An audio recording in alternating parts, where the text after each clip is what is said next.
Why do we translate in our heads? All right, let's start with why we translate in our heads. When you learned your first language as a child, you didn't translate, you just understood. But as adults, we learn English differently. 1. We learn words in our native language first. 2. Then we match them to their English equivalents. 3. Then we try to form sentences.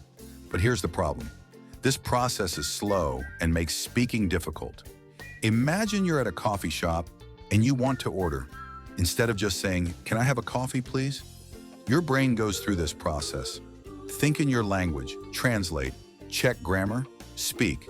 By the time you're ready, the barista has already moved on to the next customer. So how do we break this habit and start thinking in English? Let's get into it. 2. Speak your thoughts out loud. Now let's take it one step further. Instead of just naming objects, try talking to yourself in English about what you're doing. For example, if you're getting ready in the morning, say, "I just woke up and I feel a little tired. I'm taking a warm shower. I'm making breakfast. I'll have toast and eggs today." Let's practice together. Repeat after me. I wake up at 7 a.m. I brush my teeth and wash my face. I put on my shoes and go outside. See? You're already thinking in English. Keep doing this daily and it will become a habit. 3. Explain words in simple English. One reason we pause while speaking is because we don't know a word in English. But instead of stopping, try explaining it in simple words. For example, if you forget the word refrigerator, you can say, "It's the cold thing where I keep my food." If you forget the word umbrella, say, "It's something I use when it rains." Let's practice.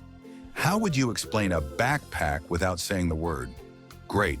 Maybe you said, "It's something I carry on my back to hold my things." This trick will help you keep talking instead of stopping.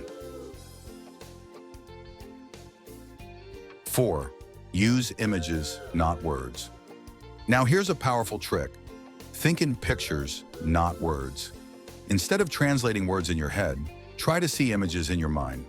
For example, when you hear apple, don't think of the word in your native language. Just picture an apple. When you hear beach, imagine the ocean, the sand, the sun. This method is how babies learn languages. They don't translate, they see and connect words with images. Try it now. Close your eyes and picture these words. Apple, ocean, dog. If you practice this, you'll think in English automatically. Wow, we covered a lot today. Let's quickly review what we learned. 1. Name what you see. Describe your surroundings in English. 2. Speak your thoughts out loud. Talk about your actions. 3. Explain words in simple English. Don't stop, just describe. 4. Think in images, not words. Connect words with pictures. Your 24-hour challenge. Try using these 4 techniques for 1 full day. Every time you catch yourself translating, switch to English thinking. I'd love to hear how it goes. Leave a comment, and if this episode helped you, share it with a friend. Thanks for listening to The English Flow. I'll see you in the next episode. Keep practicing, and remember, English is easier than you think. Bye for now.